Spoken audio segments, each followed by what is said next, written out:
Hello friends, आज के session में हम एक्सएमएल के अंदर कैसे कोडिंग करनी है, कैसे हम अपना लेआउट जो है, यूआई जो है उसको बनाते हैं एंड्रॉइड स्टूडियो के अंदर हमारी ऐप के लिए, वो देखने वाले हैं आज के सेशन के अंदर। तो उसमें जाने से पहले जैसा कि मैंने आपको प्रीवियस क्लास में एक्सएमएल के बारे में बताया था कि एक्सएमएल क्या होता है, क्यों यूज़ में आता है और क्या उसमें टैग्स होते हैं, क्यों पर्टिकुलर टैग्स कहाँ यूज़ आते हैं, रूट टैग क्या होता है, आपका व्यू ग्रुप क्या होता है, ग्रुप क्या होता है। तो आज उसी का प्रैक्टिकल इम्प्लीमेंटेशन देखेंगे, यानी कि प्रैक्टिकली उनका क्या यूज़ है एक्सएमएल के अंदर, वो आज के सेशन में आपको पता चलेगा। तो डिज़ाइन करने से पहले या डिज़ाइन स्टार्ट करने से पहले देखो 2 तरीके से आप डिज़ाइन कर सकते हैं एंड्रॉइड के अंदर। पहला तरीका होता है आपका ड्रैग एंड ड्रॉप करना, यानी कि आप कोई भी व्यू है या कोई भी व्यू ग्रुप है या कोई भी एलिमेंट है या कह सकते हैं कोई भी लेआउट है, उसको आप सीधा अपनी स्क्रीन के ऊपर ड्रैग करके भी ऐसे अपनी यूआई को डिज़ाइन कर सकते हैं। दूसरा जो तरीका होता है वो होता है कोड लिख के, यानी कि एक्सएमएल के अंदर एट्रिब्यूट्स को डिफाइन करके एट्रिब्यूट्स को लिख के भी आप अपनी यूआई को डिज़ाइन कर सकते हैं। तो आज मैं आपको दूसरा तरीका बताऊँगा, यानी कि हम कोड के थ्रू कैसे डिज़ाइन करते हैं। अब देखो, मैं पहले सेकंड पे क्यों जा रहा हूँ, उसका रीज़न है क्योंकि मोस्ट ऑफ द केसेज़ जितने भी आपके जो एंड्रॉइड डेवलपर्स हैं, वो सब के सब इसी प्रैक्टिस को यूज़ करते हैं, यानी कि कोड लिख के डिज़ाइन करने की प्रैक्टिस जो है, वो बहुत पॉपुलर है, बहुत फेमस है और उसके रीज़न भी बताऊँगा क्यों आपको कोड लिख के ही यूआई डिज़ाइन करनी चाहिए अपने एंड्रॉइड के अंदर एक्सएमएल पार्ट के अंदर। फिर अपन चलेंगे ड्रैग एंड ड्रॉप के अंदर नेक्स्ट सेक्शन के अंदर, जिसमें मैं आपको बताऊँगा कैसे ड्रैग एंड ड्रॉप करके भी आप अपनी यूआई को डिज़ाइन कर सकते हैं। और फिर मैं इन दोनों जो प्रैक्टिसेज़ हैं, इनके बीच में डिफरेंस भी आपको बताऊँगा और आपको भी एक अच्छा खासा आइडिया हो जाएगा कि कौन-सी चीज़ जो है वो प्रेफरेबल है, कौन-सा आपके लिए बेटर रहेगा डिज़ाइनिंग करते हुए यूआई एंड्रॉइड के अंदर। तो सीधा चलते हैं एंड्रॉइड स्टूडियो के अंदर। तो यहाँ पे मैंने अपना एंड्रॉइड स्टूडियो ओपन कर लिया है। अब हमको आज का सेक्शन किसके ऊपर है? एक्सएमएल के ऊपर, यानी कि यूआई के ऊपर। तो डिज़ाइनिंग के ऊपर रहने वाला है। तो इसलिए अपन सीधा चलते हैं activity underscore main dot XML, जो कि आपकी एक्सएमएल फाइल है, उसके अंदर अपन को चलना है।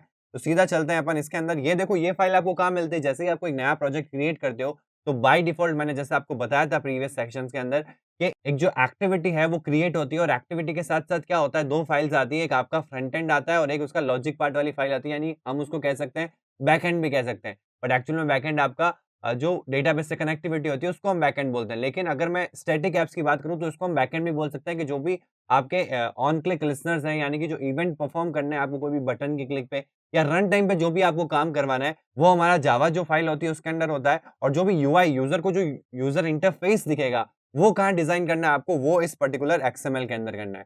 तो इस पर्टिकुलर एक्टिविटी के लिए ये एक्सएमएल है। ऐसे ही आप जितनी मल्टीपल स्क्रीन्स बनाओगे उनकी मल्टीपल मल्टीपल एक्सएमएल्स बनेगी और आपको उस पर्टिकुलर स्क्रीन पे जो भी यूआई डिज़ाइन करनी है, आपको उस पर्टिकुलर एक्टिविटी के एक्सएमएल में जाके वो डिज़ाइन करनी पड़ेगी। तो मैं यहाँ पे इस एक्सएमएल के अंदर आ गया हूँ, तो जैसे आप इसको ओपन करते हैं तो आपको कुछ ऐसा इंटरफ़ेस दिखता है, जिसमें यहाँ पे आप देख सकते हैं डिज़ाइन का ऑप्शन दिख रहा है ऊपर की साइड में। यहाँ पे जो टैब है वो डिज़ाइन वाला टैब दिख रहा है आपको। अब डिज़ाइन वाला टैब तब यूज़ आता है जब आप ड्रैग एंड ड्रॉप करते हो। आज वाले सेक्शन के अंदर मैं आपको बताऊँगा कि कोड के थ्रू आप कैसे अपनी यूआई को डिज़ाइन कर रहे हैं। तो आपको यहाँ पे देखो जस्ट लेफ्ट के अंदर आपको कोड दिखेगा, आपको इस पे टैप कर लेना है। तो यहाँ पे आपका जो कोड है वो दिख रहा है, तो अब मैं क्या करता हूँ, एक बार के लिए इस विंडो को हाइड कर देता हूँ ताकि आपके पास एक इनफ स्पेस हो और इसकी फ़ॉन्ट साइज़ को भी थोड़ा इंक्रीज़ कर देता हूँ ताकि आपको क्लियरली जितने भी चीज़ें जो भी मैं कोड यहाँ पे यूआई के अंदर करने वाला हूँ, तो वो आपको अच्छे से समझ में आ सके। तो इसलिए मैंने थोड़ा फ़ॉन्ट साइज़ बड़ा कर दिया है।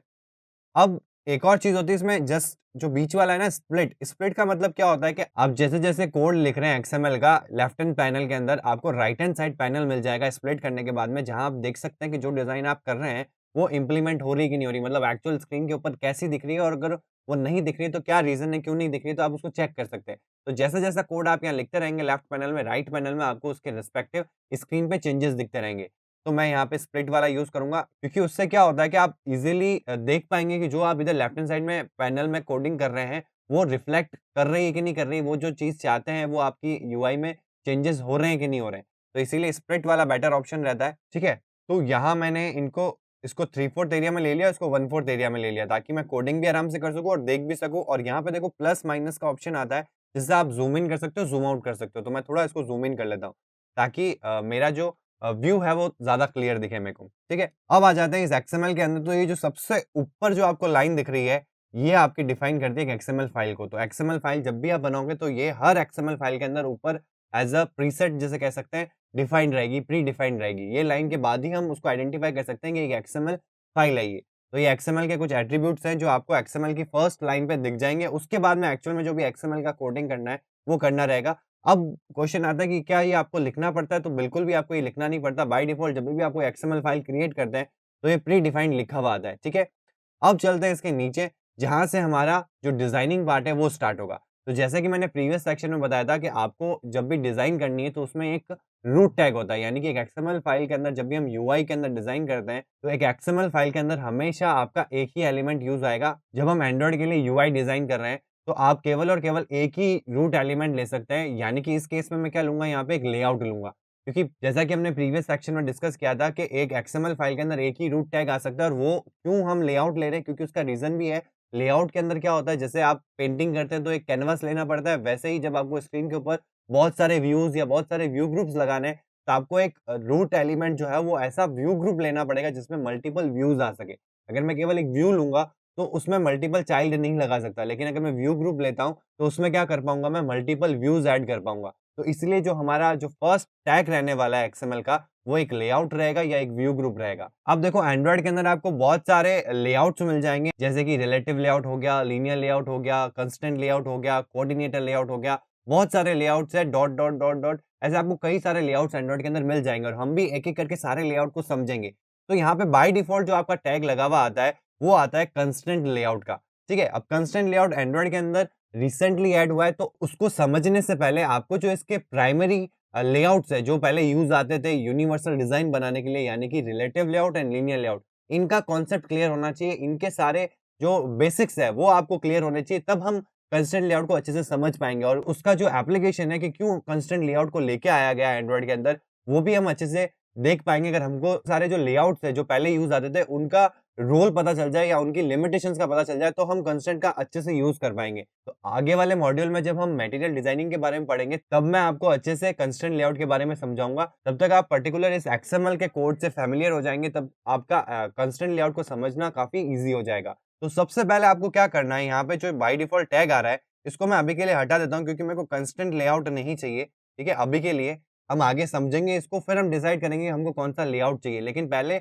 जो एंड्रॉयड के अंदर डिज़ाइनिंग के अंदर जो प्राइमरी लेआउट्स है, जो कि आपके होते हैं relative layout and linear layout, तो पहले हम उनको समझेंगे आज की क्लास के अंदर। तो आज का जो सेशन रहने वाला है, वो कोडिंग तो सीखनी है, साथ ही साथ हम लेआउट्स को भी समझेंगे कि एंड्रॉयड के अंदर लेआउट्स का रोल क्या होता है और क्या प्रॉपर्टीज़ होती है डिफरेंट डिफरेंट लेआउट्स की। तो आज के सेशन में मैं कवर अप करूँगा relative layout and linear layout. तो रिलेटिव लेआउट का कहाँ यूज़ लेना है आपको, लीनियर लेआउट का कहाँ यूज़ लेना है, वो आज के सेशन में आपको अच्छे से क्लियर हो जाएगा, और साथ ही साथ आप फ़ैमिलियर हो जाएँगे यूआई डिज़ाइनिंग से, कि यूआई डिज़ाइन होती कैसे है एंड्रॉयड के अंदर।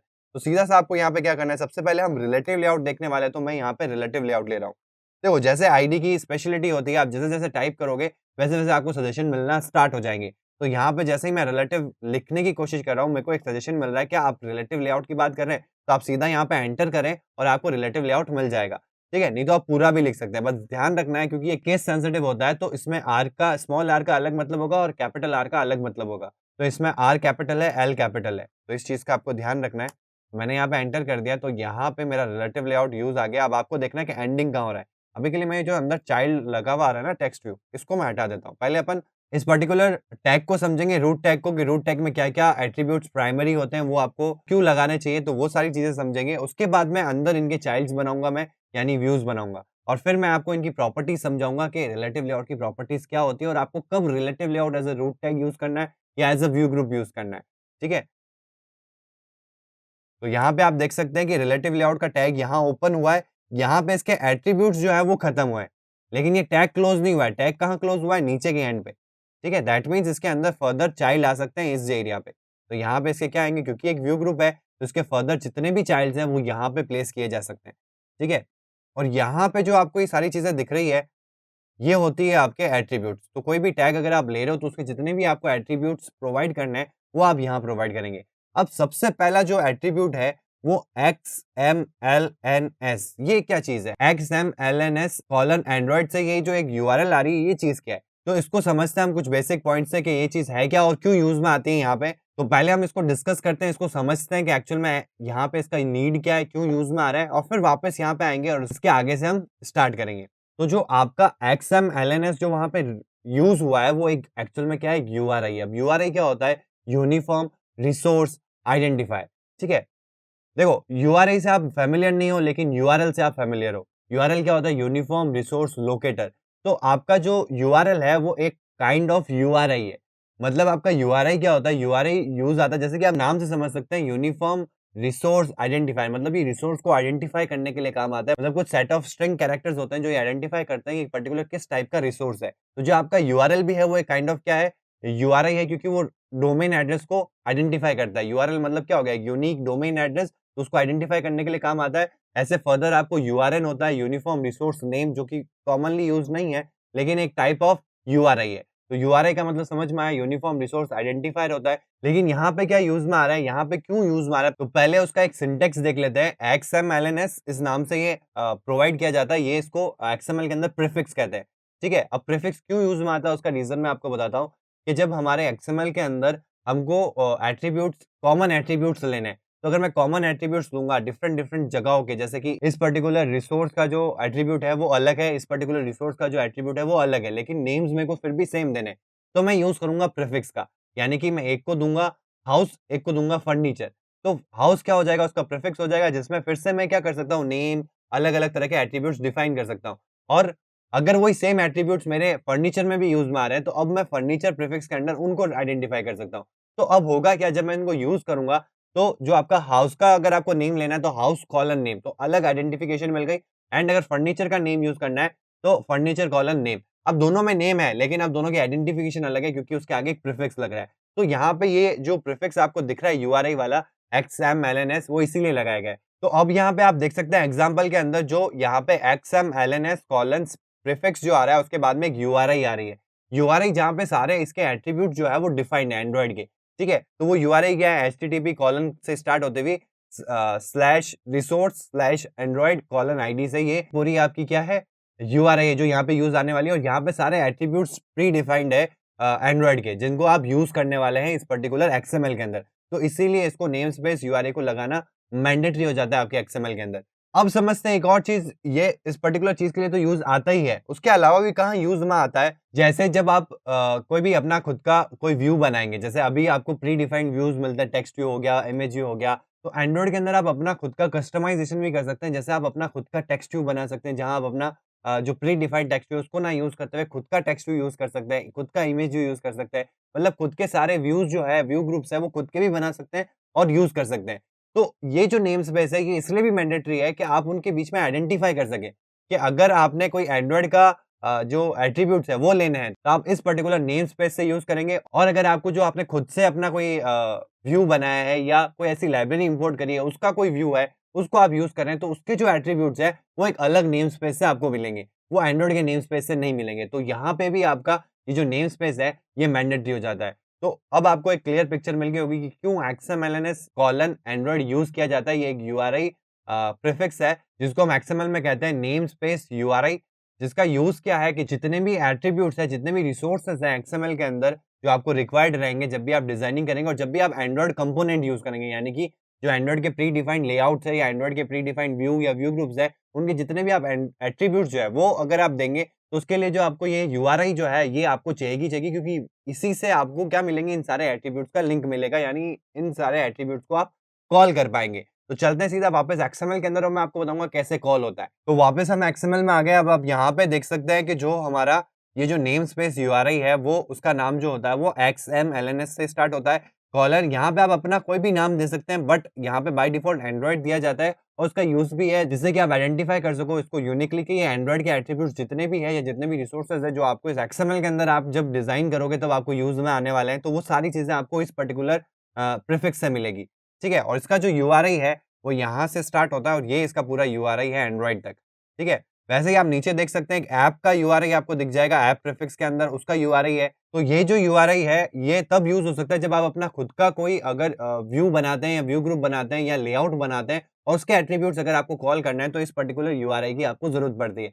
या फिर कोई थर्ड पार्टी ऐप या थर्ड पार्टी लाइब्रेरी का आप यूज़ कर रहे हैं, तो उसके लिए भी जितने भी एट्रिब्यूट्स हैं उसके, वो सारे इस ऐप वाला जो आपका नेम स्पेस प्रीफिक्स है, वो यूज़ आने वाला है। उसके बाद में जितने भी टूल्स के एट्रिब्यूट्स हैं, टूल्स के रिसोर्सेज़ हैं, जो इस एक्सएमएल के अंदर आपको रिक्वायर्ड है, वो इस पर्टिकुलर यूआरआई से आपको मिलेंगे। तो ये जो 3 लाइन्स आपको दिख रही है स्टार्टिंग के अंदर, ये हमेशा कोई भी आपका एक्सएमएल के अंदर जहाँ पे भी आप यूआई डिज़ाइन कर रहे हो, तो वहाँ पे उस एक्सएमएल फाइल के अंदर जो भी उसका रूट एलिमेंट है या रूट टैग है, उसके अंदर फर्स्ट ऑफ ऑल आपको इन 3 चीज़ों को मेंशन करना पड़ेगा। अब इन 3 चीज़ों में से आप ऐप वाली जो लाइन है, वो एक बार के लिए हटा सकते हैं क्योंकि अभी वो रिक्वायर्ड नहीं है। तो आप देख सकते हैं वो हाइलाइटेड नहीं है।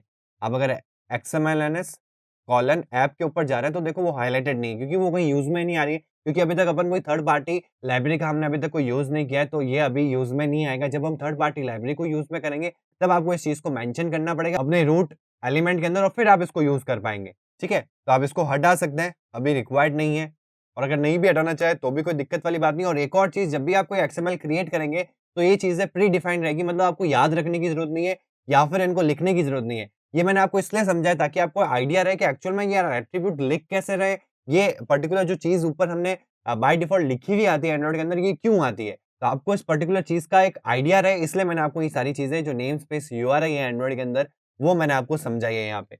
अब कुछ इम्पोर्टेंट एट्रिब्यूट्स होते हैं एक एक्सएमएल के अंदर, तो जब भी आप एंड्रॉइड एक्सएमएल के अंदर यूआई के अंदर कभी भी कोई लेआउट बना रहे हैं या व्यू ग्रुप बना रहे हैं या व्यूज़ बना रहे हैं, तब आपको डिफाइन करना बहुत इम्पोर्टेंट हो जाएगा। ये कुछ एट्रिब्यूट्स हैं जो आपको एक टैग के अंदर मेंशन करने ही चाहिए। अब मेंशन करने ही चाहिए का मतलब क्या है कि ज़रूरी नहीं कि सारे करो, लेकिन 2 ऐसे रिक्वायर्ड पैरामीटर्स हैं या रिक्वायर्ड एट्रिब्यूट्स हैं जो आपको कोई भी व्यू या व्यू ग्रुप या फिर मैं बात करूँ लेआउट के अंदर आपको डिफाइन करने ही पड़ेंगे। वो कौन से हैं? Layout width and layout height. ये एट्रिब्यूट कहाँ से मिल रहे हैं? इस नेम स्पेस यूआरआई से। एंड्रॉइड जो हमने ऊपर एक्सएमएल-एनएस एंड्रॉइड किया था उसी से ये सारे एट्रिब्यूट्स आपको मिलेंगे।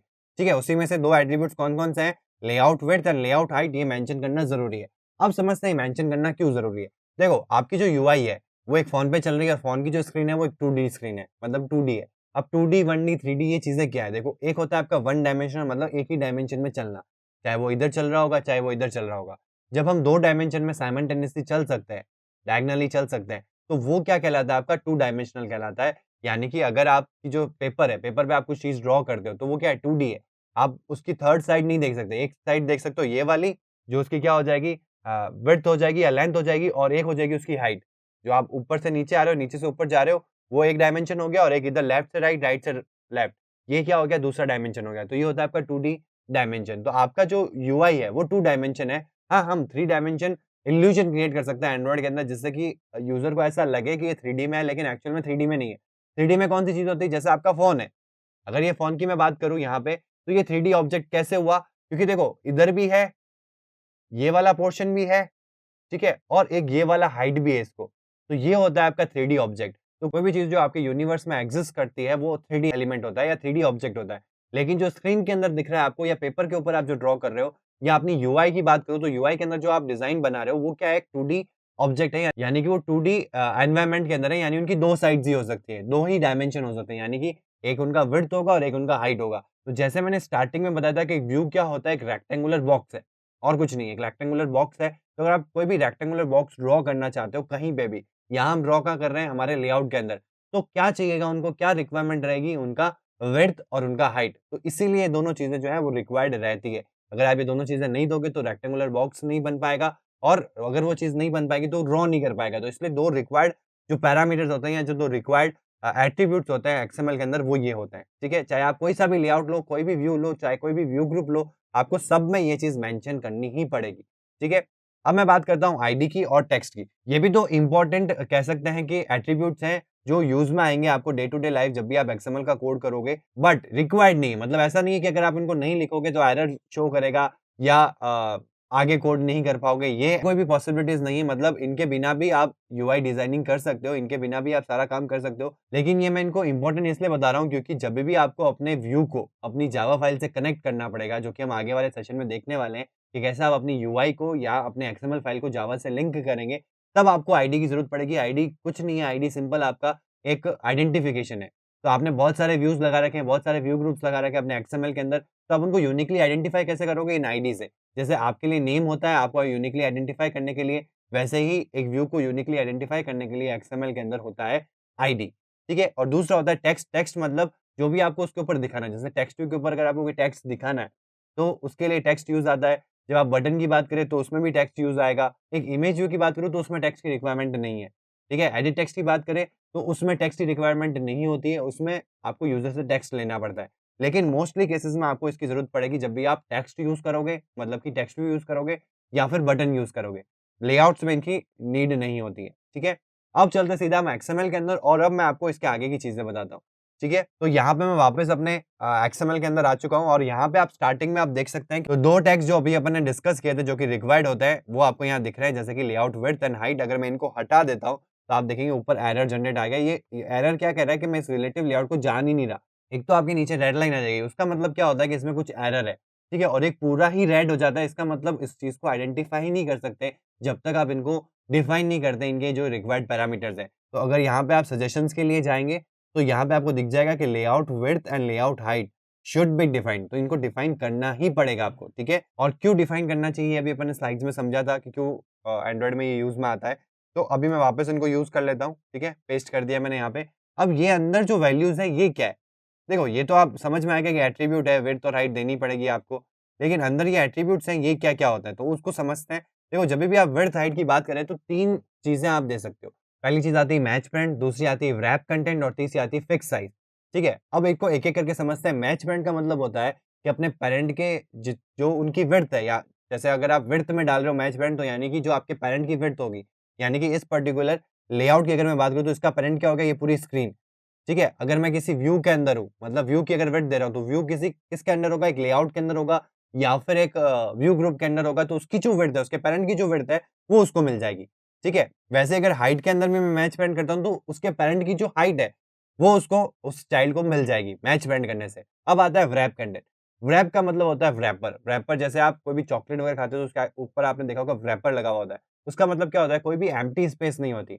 जितना अंदर कंटेंट है, उतना वो व्रैप कर देता है उसको, ठीक है? चॉकलेट में आपने देखा है। अब यहाँ पे व्रैपर का क्या यूज़ है? यहाँ पे व्रैप का मतलब क्या है कि जो पर्टिकुलर व्यू आप यूज़ कर रहे हो, उसमें जितना कंटेंट आ रहा है, जितना उसको रिक्वायर्ड है, उतनी उसकी स्पेस बढ़ती जाएगी या कम होती जाएगी, ठीक है? ऐसा फिक्स नहीं है। जैसे कि आपने एक टेक्स्ट व्यू लिया और आपने उसमें लिखा हेलो वर्ल्ड, ठीक है? तो हेलो वर्ल्ड को जितनी विड्थ चाहिए होती है और जितनी हाइट चाहिए होती है बाय डिफ़ॉल्ट, वो वहाँ पे आ गया। अब जैसे फ़ॉन्ट साइज़ अगर आप बड़ी करोगे, तो वो बड़ा होता जाएगा, ठीक है? क्योंकि आपने जैसे ही फ़ॉन्ट को बड़ा किया, तो उसकी विड्थ भी बड़ी होगी और हाइट भी बड़ी होगी। और कब जब बड़ी होगी? जब आप उसमें कंटेंट जो है वो बढ़ा देंगे। तो हमें हेलो वर्ल्ड को हटा के अगर लिख दूँ वहाँ पे वेलकम टू एंड्रॉइड, तो आपका जो विड्थ है वो और बढ़ जाएगा। तो ये जो रैपिंग हो रही है with respect to the content, मतलब अंदर का जो कंटेंट है, उसके हिसाब से रैपिंग चल रही है। अगर कंटेंट कम है, तो विड्थ कम हो जाएगी, हाइट कम हो जाएगी, और अगर कंटेंट ज़्यादा है, तो विड्थ और हाइट उसके हिसाब से डिफाइन की जाएगी। वो किससे होता है? व्रैप कंटेंट से। तो कभी आपको ऐसा लग रहा है कि कोई भी चीज़ आप रन टाइम में सेट कर रहे हैं, जहाँ पे उसकी साइज़ बड़ी भी हो सकती है, छोटी भी हो सकती है, तो उसको फिक्स नहीं करना चाहते और ना ही आप उसको पूरी स्क्रीन पे दिखाना चाहते हैं। पूरी स्क्रीन पे दिखाना चाहो या पूरे एक जो आपका पैरेंट है उसके जो पूरी विड्थ है या पूरी हाइट पे दिखाना चाहते हैं, तो हम मैच पेंट लेंगे। वो भी आपको नहीं करना है और एक फिक्स साइज़ भी नहीं रखनी है, तब हम यूज़ करेंगे व्रैप कंटेंट। और अगर देखा जाए एंड्रॉइड के अंदर ज़्यादातर व्रैप कंटेंट ही यूज़ में आएगा आपके, ठीक है? मोस्टली केसेज़ में व्रैप कंटेंट की नीड पड़ेगी, बाकी केसेज़ में हम मैचमेंट यूज़ करेंगे या फिक्स साइज़ देंगे। फिक्स साइज़ तो बहुत ही रेयरली हम देंगे, ठीक है? तो अभी यहाँ पे आ जाते हैं हम यहाँ पे व्रैप कंटेंट कैसे देना है, आपको सिर्फ व्रैप लिखना है और ये व्रैप कंटेंट हो जाएगा, ठीक है? बट एक चीज़ का आपको हमेशा ध्यान रखना है, जो आपका लेआउट है, यानी कि जो रूट एलिमेंट है, वो कभी भी आप रैप नहीं दोगे, क्योंकि वो आपको पूरी स्क्रीन पे दिखाना है। तो पूरी स्क्रीन पे दिखाने के लिए जो स्क्रीन आपकी सेट हो रही है, एक लेआउट जो है वो आपका एक स्क्रीन पे सेट हो रहा है, तो उसकी पूरी विड्थ और उसकी हाइट आपको चाहिएगी। इसलिए हमको जो इनिशियल जो आपको सबसे पहला जो टैग मिलता है, यानी कि जो आपका रूट टैग है, उसमें आपको हमेशा मैच फ्रेंड देना है। ठीक है? जब भी हम लेआउट की बात करें, ठीक है? अगर आप कोई कस्टम व्यू बनाते हो, कस्टम खुद का कोई लेआउट बनाते हो, तब की नहीं। तो जब आप कोई एक्टिविटी की स्क्रीन को डिज़ाइन कर रहे हैं, तब आपको ये मेंशन करना बहुत ज़रूरी है कि जो आपका रूट एलिमेंट है, वो आपका मैचपेंट होना चाहिए, ताकि जो पूरी स्क्रीन की जो साइज़ है, जो उस पर्टिकुलर स्क्रीन पे आपको यूआई दिखानी है, तो वो पूरा हम कवर अप कर सकें, ठीक है? अब आ जाते हैं हम नेक्स्ट इसके अंदर जो होता है आपका फिक्स साइज़। अब फिक्स साइज़ आप कैसे दे सकते हैं? जैसे आपका कोई रियल डिवाइस है या रियल ऑब्जेक्ट है जो आपकी डे टू डे लाइफ में आपको दिखता है, तो उसको आप कैसे मेज़र करते हैं? आप करते हैं सेंटीमीटर के अंदर, मीटर के अंदर, किलोमीटर के अंदर, ऐसे ही आप वैसा यूनिट से उसको मेज़र करते हैं। वैसे ही जब आप स्क्रीन की बात करें, तो स्क्रीन में भी हम कोई ऑब्जेक्ट, जैसे हम एक फिक्स साइज़ ले रहे हैं, तो हम एक ऑब्जेक्ट बना रहे हैं जिसमें मेरे को इतनी विड्थ चाहिए, उतनी हाइट चाहिए। तो उसके लिए ऐसा यूनिट क्या होती है? उसके लिए ऐसा यूनिट होती है डीपी, यानी कि यहाँ पे आपको, जैसे अगर आपको 100 विड्थ चाहिए, तो उसके लिए आपको देना पड़ेगा 100 डीपी, ठीक है? डीपी का मतलब होता है डेंसिटी पिक्सल, मतलब density of 1 pixel multiplied by 100, तो 100 पिक्सल जितनी हमने एक उसको विड्थ दे दी, ठीक है? जैसे कि यहाँ पे मैं मैच पैंट की जगह करता हूँ 100 डीपी। तो आप राइट हैंड साइड में देख सकते हैं कि जो हमारी स्क्रीन है, अब मैं उसका इतना ही पोर्शन यूज़ कर रहा हूँ, 100 डीपी जितना। ये आपकी स्क्रीन का 100 डीपी है और ये वैरी कर सकता है, ठीक है? छोटे फ़ोन में और कम हो जाएँगे पिक्सेल्स की डेंसिटी और बड़े फ़ोन में बढ़ जाएगी ये पिक्सेल्स की डेंसिटी। तो ऑटोमैटिकली मैनेज हो जाएगा कि छोटे फ़ोन में आपको उस पर्टिकुलर रेशियो में दिखेगा 100 डीपी, और बड़े फ़ोन में जो 100 डीपी का रेशियो होता है वो दिखेगा, ठीक है? बट क्योंकि यहाँ पे हमको क्या चाहिए, यहाँ पे मैंने आपको जैसे कि पहले ही बताया, यहाँ पे आपको हमेशा मैच बैंड ही करना है, क्योंकि हम हमारे एक्टिविटी को डिज़ाइन कर रहे हैं। तो उसका जो स्क्रीन है वो पूरा हमको कैप्चर करना है, यानी पूरा अपन को कवर करना है, तो हमारा जो रूट एलिमेंट है वो हमेशा मैच प्रिंट ही आपको देना है। तो ये आप नोट डाउन कर लें या आप आगे के लिए हमेशा याद रखें कि जो आपका रूट टैग होगा सिर्फ़ और सिर्फ़ आपकी जो एक्टिविटी वाली जो फ़ाइल है, उसके लिए हम इसको क्या करने वाले हैं, मैच प्रिंट यूज़ करने वाले हैं, ताकि हम पूरी स्क्रीन को यूज़ कर सकें। फर्दर मैं सिर्फ़ एक्टिविटी की क्यों बात कर रहा हूँ, क्योंकि आप और भी एक्सएमएल्स बनाएँगे एंड्रॉइड के अंदर, जो एज़ अ लेआउट का यूआई काम नहीं आएगा, मतलब एक्टिविटी का यूआई काम नहीं आएगा, वो किसी और पर्पज़ के लिए यूज़ आ सकता है, किसी और डिज़ाइनिंग एलिमेंट के लिए यूज़ आ सकता है। तो उस केस में हम हो सकता है कि उसको रैप कर सकते हैं या फिक्स साइज़ दे सकते हैं। लेकिन जब हम एक्टिविटी की बात करें, तो उसकी जो स्क्रीन है वो हमको पूरी कवर अप करनी है, इसलिए हम इसका विड्थ और हाइट दोनों क्या करेंगे, मैच पैंट से देंगे। अब चलते हैं जो नेक्स्ट आपको यहाँ पे बाय डिफ़ॉल्ट क्या कह सकते हैं, प्री डिफाइंड जो आपको एक एट्रिब्यूट दिख जाता है, वो है कॉन्टेक्स्ट का। कॉन्टेक्स्ट का मतलब होता है ओरिजिन, या कह सकूँ कि मतलब इसका सोर्स क्या है, ठीक है? क्योंकि यहाँ पे आपकी जो एक्सएमएल फाइल है वो आपकी जावा फाइल से लिंक्ड है और हम रन टाइम पे भी इसका काम लेंगे, क्योंकि अगर हमको रन टाइम पे कोई ऑपरेशन परफॉर्म करना है, हमारे लेआउट में कुछ चेंजेस करने हैं या लेआउट में कुछ चीज़ों पे प्रेस होने पे, क्लिक होने पे कुछ काम हमको करवाना है, कुछ सेट ऑफ इंस्ट्रक्शंस हमको एग्ज़ीक्यूट करवाने हैं, तो हमको इनकी ज़रूरत पड़ेगी कनेक्टिविटी की। तो इसलिए ये जो लाइन है कॉन्टेक्स्ट डिफाइन करने के लिए कि ये किस एक्टिविटी फाइल से कनेक्टेड है, यानी किस जावा फाइल से कनेक्टेड है। अगर आप कंट्रोल के साथ इस पे जाएँगे तो आपको एक क्लिक का ऑप्शन मिलेगा। तो जैसे आप इस पे क्लिक करेंगे तो सीधा इसकी जो लिंक्ड एक्टिविटी फाइल है, यानी कि जावा फाइल है, उधर ये आपको नेविगेट कर देगा। ठीक है? तो ये कुछ मैंडेटरी या प्री डिफाइंड पैरामीटर्स होते हैं, जिनका क्या मतलब होता है ये हमने समझा। और ये जो भी आप चाहे यहाँ पे रिलेटिव लेआउट हो, चाहे आपका लीनियर लेआउट हो, चाहे फर्दर जो आगे हम कंस्ट्रेंट लेआउट पढ़ेंगे या मैनी मोर लेआउट जो भी हम आगे सीखने वाले हैं, उन सब के अगर हम उनको as a root element use कर रहे हैं, तो इनका मेंशन करना बहुत ज़रूरी है। क्योंकि उसका आप सेम रीज़न देख सकते हैं, अगर ये जो एक्सएमएल, एनएस वाली जो लाइन है, अगर मैं यहाँ पे नहीं लिखता हूँ, तो जो एंड्रॉइड से जितने भी आपको एट्रिब्यूट्स मिल रहे हैं, वो नहीं मिलेंगे। और अगर वो नहीं मिलेंगे तो आप लेआउट विड्थ और लेआउट हाइट इनको डिफाइन नहीं कर पाएँगे, और अगर ये चीज़ आप नहीं डिफाइन कर पाए, तो आप कोई भी व्यू ड्रॉ नहीं कर पाएँगे रन टाइम में। तो कोई भी व्यू आप वहाँ पे दिखा नहीं पाएँगे, तो इसीलिए जो नेम स्पेस यूआरआई है, ये आपको मेंशन करनी ज़रूरी हो जाती है। ठीक है? अब समझेंगे हम रिलेटिव लेआउट के बारे में कि अब रिलेटिव लेआउट को कहाँ यूज़ करना है, आपको किस जगह पे यूज़ करना है, मतलब रिलेटिव लेआउट के क्या एट्रिब्यूट्स होते हैं, किस पर्टिकुलर टाइम पे आपको रिलेटिव का यूज़ करना है और किस पर्टिकुलर टाइम पे आपको लीनियर का यूज़ करना है। तो पहले हम रिलेटिव समझेंगे, फिर मैं आपको समझाऊँगा लीनियर के बारे में। तो आ जाते हैं यहाँ पे नीचे। अब इसके चाइल्ड के अंदर जो प्रॉपर्टीज़ आप देने वाले हैं, उसका मेन रोल होता है उसके पर्टिकुलर लेआउट का, क्योंकि उस लेआउट के अंदर अगर आप उसके व्यूज़ डिफाइन कर रहे हैं, तो उस लेआउट को आप इसीलिए यूज़ कर रहे हैं कि उसमें कुछ प्रॉपर्टीज़ है जो आपके यहाँ पे यूज़ में आने वाली है, इसलिए आपने उस लेआउट को सेलेक्ट किया है। ठीक है? तो यहाँ पे मैं एक व्यू ऐड कर रहा हूँ, यानी कि अब जो चाइल्ड व्यूज़ बनाने हैं, वो मैं यहाँ पे बना रहा हूँ। तो अभी के लिए मैं एक बटन डिफाइन कर रहा हूँ, तो बटन के लिए आपको सिंपल सा क्या करना है, BUTTON लिखना है। अगर आप लिख देते हैं, तब भी आपको मिल जाएगा, और अगर आप नहीं लिखते हैं, तब भी आपको यहाँ पे देखो ड्रॉप डाउन में ऑप्शन मिल रहा है, आपको सिर्फ एंटर करना है। देखो आप एंटर करोगे ना, तो आपको जो लेआउट विड्थ और लेआउट हाइट है, मतलब जो भी रिक्वायर्ड पैरामीटर्स है, वो मिल जाएँगे। अगर आप एंटर नहीं करोगे, तो आपको वो दोनों एट्रिब्यूट्स खुद से लिखने पड़ेंगे। जैसे मैं यहाँ पे एंटर करता हूँ, तो देखो दोनों जो रिक्वायर्ड पैरामीटर्स होते हैं, जैसा कि मैंने स्टार्टिंग में बताया था कि ये 2 रिक्वायर्ड पैरामीटर्स आपको हमेशा मेंशन करने पड़ेंगे, कोई भी व्यू या व्यू ग्रुप या लेआउट के अंदर। तो वही चीज़ है यहाँ पे। अब आपको बटन को डिफाइन करना है कि आप इसको मैच पेंट देना चाहते हैं या क्या करना चाहते हैं। तो अब आपको एक क्लियर पिक्चर पता चलेगी जब अब इसको मैं मैच पेंट करता हूँ। तो आप यहाँ देख सकते हैं ऊपर जो इसकी लाइन है, ये ऊपर की जो आप लाइन देख सकते हैं, ये विड्थ वाइज़ पूरी हो चुकी है। यानी कि विड्थ इसको पूरी मिल चुकी है जितनी पैरेंट को मिल रखी है। तो पैरेंट को फुल स्क्रीन मिल रखा है, तो इसको भी बटन को जो विड्थ है वो मैंने मैच पेंट करी, तो इसको भी पूरी स्क्रीन की विड्थ मिल गई है। ठीक है? अभी मैंने हाइट नहीं दी, जैसे मैं हाइट देता हूँ, हाइट मैं यहाँ पे दे देता हूँ मैच पेंट, तो आप देखेंगे कि जो आपका पूरा का पूरा बटन है, वो इस पूरी स्क्रीन पे आ चुका है। ठीक है?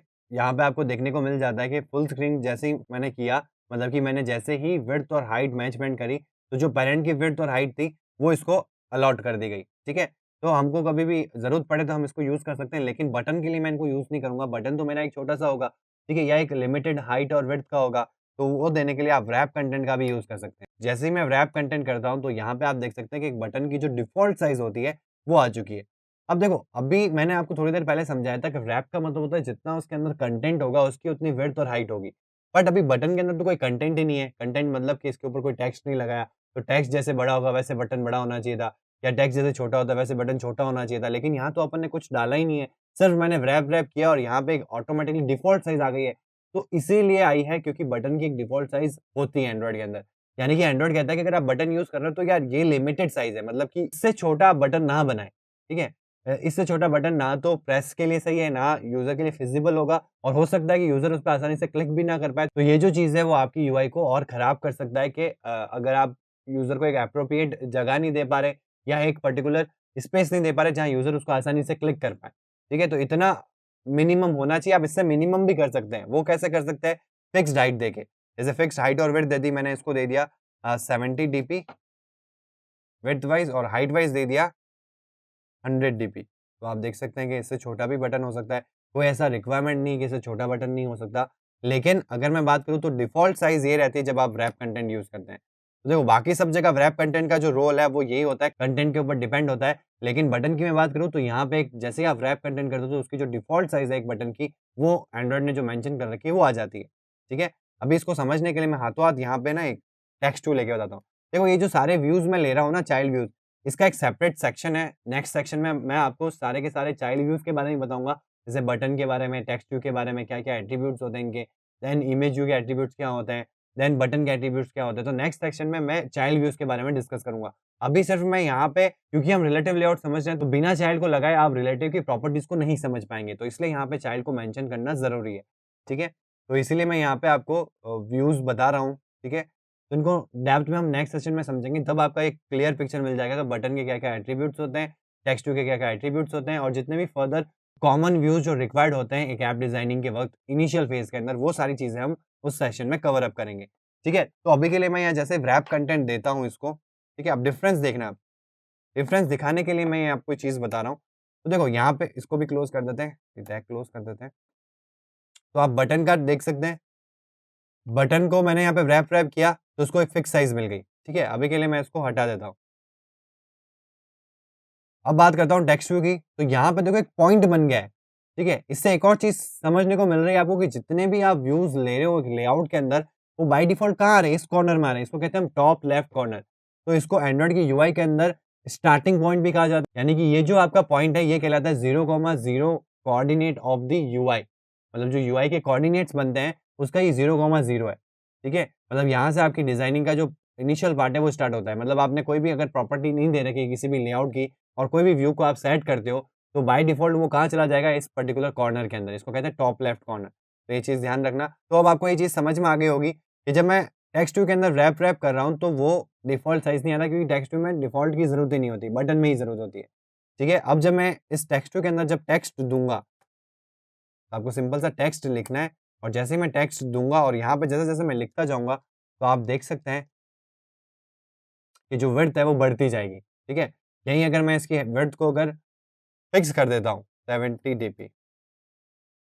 तो आप देख सकते हैं कि जैसे ही मैंने इसकी विड्थ को फिक्स किया, तो अब जो टेक्स्ट इसके आगे जा रहा था, वो आगे ना जाके नीचे आ गया। अब आप बोलोगे नीचे क्यों आया? कट जाना चाहिए था, क्योंकि हमने तो फिक्स कर दी विड्थ को। लेकिन हाइट अभी भी रैप है ना, हाइट अभी भी फ्लेक्सिबल है, तो हाइट बड़ी-छोटी हो सकती है। अगर मैं हाइट को भी फिक्स कर दूँगा, जैसे कि मैं यहाँ करता हूँ 70 डीपी कर देता हूँ, ठीक है?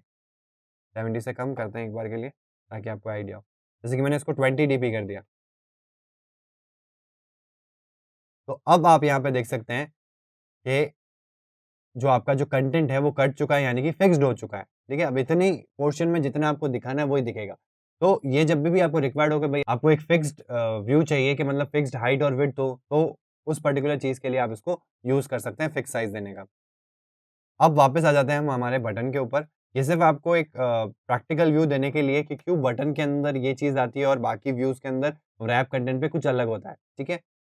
तो अब मैं वापस बटन ले लेता हूँ capital B double T, enter कर दो, एंटर करते ही विड्थ हाइट पूछेगा आपको और बेटर प्रैक्टिस क्या है कि रैप कंटेंट कर दो। अब यहाँ पे बाय डिफ़ॉल्ट आप देखेंगे कि ब्लू कलर का आपका बटन आ रहा है, ठीक है? तो देखो ये मेरा लेटेस्ट अपडेटेड एंड्रॉइड स्टूडियो है, जो अभी मैंने रिसेंटली अपडेट किया है, तो उसके अंदर क्या हो गया है कि अब हम बटन यूज़ नहीं करते, ऐप कॉम्पैक्ट बटन यूज़ करते हैं, ठीक है? जो आपको यहाँ पे मिल जाता है। ये ऐप कॉम्पैक्ट की लाइब्रेरी है, जो कुछ नए-नए चेंजेज़ आते हैं तो हमको अपडेट रहना पड़ता है और उन पर्टिकुलर अपडेट्स के ऊपर हमको डिफरेंट चेंजेज़ करने पड़ते हैं, ठीक है? अगर आप प्रीवियस कोई बटन को यूज़ कर रहे हैं, तो आप यूज़ करेंगे नॉर्मल बटन BUTTON और अगर आप नया जो एंड्रॉइड वर्ज़न है उसको यूज़ कर रहे हैं और अगर आपके बटन लिखने पे आपका बाय डिफ़ॉल्ट जो कलर है, वो ब्लू आता है या जो आपका डिफ़ॉल्ट कलर है जिसको हम प्राइमरी कलर कहते हैं, जो मैंने आपको वैल्यूज़ के अंदर जो थीम्स वाला बताया था उसमें कलर प्राइमरी डार्क था, उसमें से अगर कोई कलर आ रहा है दैट मीन्स आपको ऐप कॉम्पैक्ट बटन को यूज़ करना है, ठीक है? और अगर नॉर्मल बटन में आपको राइट हैंड साइड में जो बटन का डिफ़ॉल्ट कलर है, इसको बटन का डिफ़ॉल्ट कलर कहा जाता है एंड्रॉइड के अंदर, अगर ये आता है दैट मीन्स आपने अपडेट नहीं किया है, you are ready to go, ठीक है? लेकिन अगर ये कलर नहीं आता और आपका कोई डिफरेंट कलर जो है प्राइमरी कलर या प्राइमरी डार्क कलर अगर वहाँ शो हो रहा है, तो आपको ऐप कॉम्पैक्ट बटन को यूज़ करना है, ठीक है? और अगर आप इसको नहीं करना चाहते, थोड़ा अलग लग रहा है आपको, तो आप बटन ही यूज़ करें और सिंपल सा क्या करें, यहाँ पे टिंट का यूज़ कर सकते हैं। टिंट का मतलब क्या होता है, वो उसके कलर को चेंज कर देता है, यानी मतलब उसके ऊपर जो भी बैकग्राउंड कलर है, उसको चेंज करके जो भी आप टिंट प्रोवाइड करेंगे, वो वाला कलर हो जाएगा। तो टिंट एट्रीब्यूट सिंपल सा आपको टिंट लिखना है और यहाँ पे आपको ऑप्शंस मिल जाएँगे। एक्चुअल में हम क्या यूज़ करने वाले हैं, ड्रॉएबल टिंट, और यहाँ पे जो भी आपको कलर देना है, जैसे कि मैं बाय डिफ़ॉल्ट व्हाइट कलर देना चाहता हूँ, तो व्हाइट कलर हो गया। अगर आप ब्लैक कलर देना चाहते हैं या ग्रे कलर देना चाहते हैं, तो एक बार के लिए तो आप व्हाइट कर सकते हैं और यहाँ पे देखो आपके पास एक ऑप्शन आता है विबग्योर का, जहाँ से आप जो कलर सेलेक्ट करना चाहते हैं वो सेलेक्ट हो जाएगा। तो मैं ये ग्रेइश कलर देने वाला हूँ, तो यहाँ पे देखो ग्रेइश कलर आ गया। तो ऐसे हम इन चीज़ों को यूज़ कर सकते हैं। तो आपको बस ये आइडेंटिफ़ाई करना है कि अगर आप बटन टैग यहाँ पे ले रहे हैं, तो अगर जो डिफ़ॉल्ट कलर होता है ग्रेइश कलर अगर आपका आ रहा है, जिसको हम बटन का डिफ़ॉल्ट कलर कहते हैं, अगर वो आपको मिलता है देन इट्स ओके। अगर ऐसा नहीं है, अगर कोई कलर आ रहा है उसकी जगह, तो उसका मतलब क्या है कि आपका एंड्रॉइड स्टूडियो अपडेटेड है और उसके लिए आपको क्या करना पड़ेगा, ऐप कॉम्पैक्ट बटन को यूज़ करना पड़ेगा। तो कोई डिफ़रेंस नहीं है, बस क्योंकि कुछ चेंजेज़ किए हैं एंड्रॉइड के अंदर, तो अब वो बटन की जगह वो नए वर्ज़न में ऐप कॉम्पैक्ट बटन हो गया है। ठीक है? तो आप वो भी यूज़ कर सकते हैं। तो अब समझते हैं रिलेटिव लेआउट को। अब रिलेटिव लेआउट को समझने से पहले आपको नाम से ही कुछ चीज़ें पता चल रही होगी कि रिलेटिव का मतलब क्या होता है, जिनके साथ आपके रिलेशंस होते हैं। तो आप उन्हीं को रिलेटिव्स बुलाते हो ना, जो जैसे कि अगर आपका कोई रिलेटिव है, दैट मीन्स आपका कोई ना कोई रिलेशन है, फैमिली रिलेशन है या फ्रेंडली रिलेशन है, कोई भी रिलेशन हो सकता है, इसलिए वो आपका रिलेटिव कहलाया जाता है। तो वही कॉन्सेप्ट यहाँ पे इस पर्टिकुलर लेआउट के अंदर होता है, यानी कि यहाँ पे आपको कनेक्शन बनाने पड़ेंगे चाइल्ड के पेरेंट के साथ में या फिर चाइल्ड के अदर चाइल्ड के साथ में, यानी कि सिबलिंग कनेक्शन जिनको हम कहते हैं। तो 2 टाइप के यहाँ पे रिलेशंस बनेंगे, एक पैरेंट और चाइल्ड के बीच में और एक बनेगा चाइल्ड और चाइल्ड के बीच में, यानी कि जो सिबलिंग चाइल्ड्स है, मतलब एक लेआउट में बहुत सारे मल्टीपल चाइल्ड्स है, तो उनके बीच में आपस में जो कनेक्शन है, उनको हम कहते हैं सिबलिंग कनेक्शन। तो वो आप रिलेटिव के अंदर बना सकते हैं अपनी डिज़ाइन को बनाने के लिए, ठीक है? अब कैसे करना है उसके अंदर? तो देखो पहले मैं आपको बताने वाला हूँ चाइल्ड के जो कनेक्शन बन सकते हैं अपने पेरेंट के साथ में, मतलब रिलेटिव पेरेंट के साथ में क्या-क्या कनेक्शन बन सकता है, वो मैं आपको बताता हूँ। जैसे कि आपको राइट हैंड साइड में स्क्रीन दिख रही है, ये आपका टॉप लेफ्ट कॉर्नर कहलाता है, ये आपका टॉप राइट कॉर्नर कहलाता है। फिर अपन नीचे आते हैं, यहाँ इसको मैं थोड़ा ज़ूम आउट करता हूँ, तो ये आपका कहलाता है बॉटम लेफ्ट और ये कहलाता है बॉटम राइट, ठीक है? तो अगर आपको इन कॉर्नर्स में आना है, तो ये कॉर्नर्स किसके हैं? पेरेंट के कॉर्नर्स हैं और चाइल्ड को उन कॉर्नर्स में जाना है, तो उसके लिए आपको एक प्रॉपर्टी का यूज़ करना पड़ेगा। तो वो प्रॉपर्टी जब आप लगाओगे, तो कनेक्शन किसके बीच में होगा? एक चाइल्ड और एक पेरेंट के बीच में कनेक्शन होगा। तो वो मैं आपको बताता हूँ सबसे पहले कि जैसे मेरे को बटन को अगर राइट कॉर्नर में ले जाना है, ठीक है? टॉप के अंदर, तो मैं यहाँ पे क्या एट्रिब्यूट दूँगा, आपको एट्रिब्यूट देना पड़ेगा अलाइन पैरेंट राइट। तो जैसे ही आप अलाइन पैरेंट राइट लिखोगे ना, तो काफ़ी सारे जैसे-जैसे आप लिख रहे होंगे ना, अलाइन लिख रहे होंगे, पैरेंट लिख रहे होंगे, जितने भी एट्रिब्यूट्स वहाँ पॉसिबल है या अलाइन पैरेंट्स है, वो सारे आपको यहाँ दिख जाएँगे, ठीक है? तो यहाँ पे आपको अलाइन पैरेंट राइट ले लेना है और यहाँ पे देखो इसकी वैल्यू जो है बाय डिफ़ॉल्ट फ़ॉल्स होती है, ठीक है? आपको इसको ट्रू कर देना है। तो जैसे ही आप इसको ट्रू करेंगे, तो जिस भी चाइल्ड के अंदर आपने ये प्रॉपर्टी दी है, वो कहाँ अलाइन हो जाएगा? पैरेंट के राइट में अलाइन हो जाएगा। नाम से भी समझ में आ रहा होगा, जैसे कि लेआउट अलाइन पैरेंट राइट, मतलब जो लेआउट है या जो व्यू है, उसको हम किसके अलाइन कर रहे हैं? पैरेंट के राइट में अलाइन कर रहे हैं। वैसे ही आता है अगर मैं राइट की जगह यहाँ पे इस राइट को मैं हटाता हूँ, ये तो राइट में हुआ, अगर बॉटम में आना है तो आपको क्या लिखना पड़ेगा? सिंपल सा अलाइन पैरेंट बॉटम। जैसे ही आप बॉटम लिखेंगे और बॉटम को अगर आप ट्रू करेंगे, बाय डिफ़ॉल्ट फ़ॉल्स होता है, जैसे ही आप ट्रू करेंगे तो ये बॉटम में आ जाएगा। वैसे ही अगर आपको अब बात आती है, अगर आपको इस राइट कॉर्नर में जाना है, तो ये देखो राइट में भी है और बॉटम में भी है, तो इसके लिए आपको बॉटम तो देना ही है, साथ ही साथ आपको इसको अलाइन राइट भी करना पड़ेगा पैरेंट के। तो अलाइन पैरेंट राइट ट्रू कर देंगे, ठीक है? देखो आपको याद रखने की ज़रूरत नहीं है इन एट्रिब्यूट्स को, आप जैसे-जैसे लिखते जाओगे ना, वैसे-वैसे ही आपको मिलते जाएँगे, आपको उनको एंटर कर देना है, ठीक है? और जितना आप इसकी प्रैक्टिस करोगे, तो ये जो सारी चीज़ें हैं, वो आपकी प्रैक्टिस में आ जाएगी। फिर आपको ज़्यादा याद रखने की ज़रूरत नहीं है, अभी के लिए सिर्फ़ आपको ये करना है कि आपको किस कॉर्नर में जाना है, तो आप वहाँ पे अलाइन कर रहे हैं और पेरेंट के कर रहे हैं और जिस भी पर्टिकुलर साइड में जाना है, बॉटम में जाना है तो उसके लिए बॉटम है, राइट में जाना है तो उसके लिए राइट है, लेफ्ट में जाना है तो उसके लिए लेफ्ट है, तो ये सारी चीज़ें। और अगर आपको पूरे ही कॉर्नर में जाना है नीचे की साइड में, तो उसके लिए आपको बॉटम भी देना पड़ेगा और राइट भी देना पड़ेगा। तो वही चीज़ मैंने यहाँ पे करी है। तो ये तो होता है कॉर्नर्स में जाने के लिए। अब मैं आपको बताता हूँ, देखो आपको टॉप लेफ्ट में जाने की ज़रूरत ही नहीं है, आप जाना चाहो तो जा सकते हो, लेकिन तो बाय डिफ़ॉल्ट आपका जो व्यू है वो टॉप में ही है और लेफ्ट में ही है, तो उसके लिए हम कोई यूज़ नहीं कर रहे हैं, हमको राइट में जाने की ज़रूरत पड़ती है या फिर बॉटम में जाने की ज़रूरत पड़ती है। तो उसके लिए मैंने आपको बताया क्या करना पड़ता है। अगर आपको टॉप में जाना है या लेफ्ट में जाना है, तो उसके लिए भी सेम चीज़ है, अलाइन पैरेंट टॉप, ठीक है? एंड अलाइन पैरेंट लेफ्ट, ठीक है? तो देखो इसको लगाने से भी कोई फ़र्क नहीं पड़ा, क्यों नहीं पड़ा? क्योंकि पहले से मैं वहीं हूँ, ठीक है? तो इसीलिए इसकी रिक्वायर्ड नहीं है, तो इसके लिए सिर्फ ये आपको बताने के लिए कहीं आपको ये डाउट ना हो कि केवल राइट और बॉटम के ही एट्रीब्यूट्स मिलते हैं, टॉप और लेफ्ट के नहीं मिलते क्योंकि वो बाय डिफ़ॉल्ट वहाँ आता है। नहीं, टॉप और लेफ्ट के भी मिलते हैं लेकिन क्योंकि वो by default top left corner में ही आता है, तो हमको इसकी इतनी ज़रूरत पड़ती नहीं है इनिशियली, ठीक है? जब ज़रूरत पड़े अगर आपको मैनुअली करवाना पड़े उसको टॉप के ऊपर या लेफ्ट में अलाइन करवाना पड़े तब आप इसका यूज़ कर सकते हैं, ठीक है? अब आ जाते हैं सेंटर्स के ऊपर। सेंटर्स इन द सेंस कि और हम क्या कनेक्शन बना सकते हैं एक पैरेंट का चाइल्ड के साथ में? तो हो गया ये जो आपका सेंटर पॉइंट है, इस लेआउट का ये सेंटर पॉइंट है, ठीक है? देन ये जो पॉइंट है ये इसका हॉरिज़ॉन्टल सेंटर है और ये जो पॉइंट है इसका वर्टिकल सेंटर है। तो इन पर्टिकुलर पॉइंट्स पे कैसे आना है और इसके उल्टे जो यहाँ पे पॉइंट्स हैं मतलब कि जो आपका वर्टिकली सेंटर है राइट के अंदर, उसके ऊपर आपको कैसे आना है और हॉरिज़ॉन्टली सेंटर जो बॉटम के अंदर है उसके ऊपर कैसे आना है। तो अब हम चलते हैं सेंटर के ऊपर। तो देखो सेंटर में आने के लिए आपको सिंपल सा लिखना है सेंटर। तो जैसे ही आप सेंटर लिखते हैं आपके पास 3 ऑप्शंस मिलते हैं centre in parent, centre horizontal, centre vertical. आप पूरा लिख भी सकते हैं, आपको लिखना पड़ेगा लेआउट अंडरस्कोर सेंटर वर्टिकल या सेंटर हॉरिजॉन्टल। तो पहले मैं आपको बताता हूँ हॉरिजॉन्टल का मतलब क्या है। तो हॉरिजॉन्टल मतलब ये आपकी लाइन होती है हॉरिजॉन्टल और वर्टिकल का मतलब होता है ये जो लाइन होती है मतलब जो खड़ी लाइन होती है उसको हम वर्टिकल कहते हैं और जो लेटी हुई लाइन होती है या इस तरीके से लाइन है तो वो आपकी हॉरिजॉन्टल लाइन कहलाती है। यानी कि जो अगर कोऑर्डिनेट्स की मैं बात करूँ, जो आपके 2 लाइन्स जो बनती है कोऑर्डिनेट्स बनाने के लिए, एक होती है आपकी हॉरिजॉन्टल लाइन जिसको हम एक्स से डिनोट करते हैं और एक होती है आपकी वर्टिकल लाइन जिसको हम वाई से डिनोट करते हैं, ठीक है? हॉरिजॉन्टल मतलब क्या हो गया? ये जो आपका ये वाली जो है ना विड्थ में जो, इस विड्थ के सेंटर में अगर आपको आना है तो आपको क्या करना पड़ेगा? सेंटर हॉरिजॉन्टल ट्रू, ठीक है? और तो आप यहाँ देख सकते हैं कि सेंटर आ चुका है एकदम यहाँ पे और अगर आपको वर्टिकली सेंटर आना है तो उसके लिए आप क्या करेंगे? सेंटर वर्टिकल, इसको ट्रू कर देंगे। तो यहाँ आप देख सकते हैं कि सेंटर वर्टिकल पे ये आ चुका है मतलब कि ये जो वर्टिकल लाइन है इसके सेंटर में आ चुका है। अब अगर आपको एकदम सेंटर में आना है तो उसके लिए क्या करना पड़ता है? तो उसके लिए आपको सिंपल सा लिखना है, या तो आप दोनों दे सकते हैं, सेंटर वर्टिकल ट्रू कर सकते हैं, सेंटर हॉरिजॉन्टल भी ट्रू कर सकते हैं। उसको समझना देखो अच्छे से कि अगर मैंने इसको बोला कि वर्टिकल भी आपको सेंटर पे अलाइन होना है और हॉरिजॉन्टल भी अलाइन होना है, यानी कि इसके सेंटर पे भी रहना है और इसके सेंटर पे भी रहना है, तो इन दोनों का जो कोऑर्डिनेट आएगा वो एकदम सेंटर में आएगा व्यू के, मतलब जो आपका लेआउट है उसके सेंटर में आएगा। तो अगर मैं दोनों को ट्रू कर देता हूँ, तो आपका जो व्यू है वो इस पर्टिकुलर लेआउट के अंदर एकदम सेंटर में आ जाएगा, ठीक है?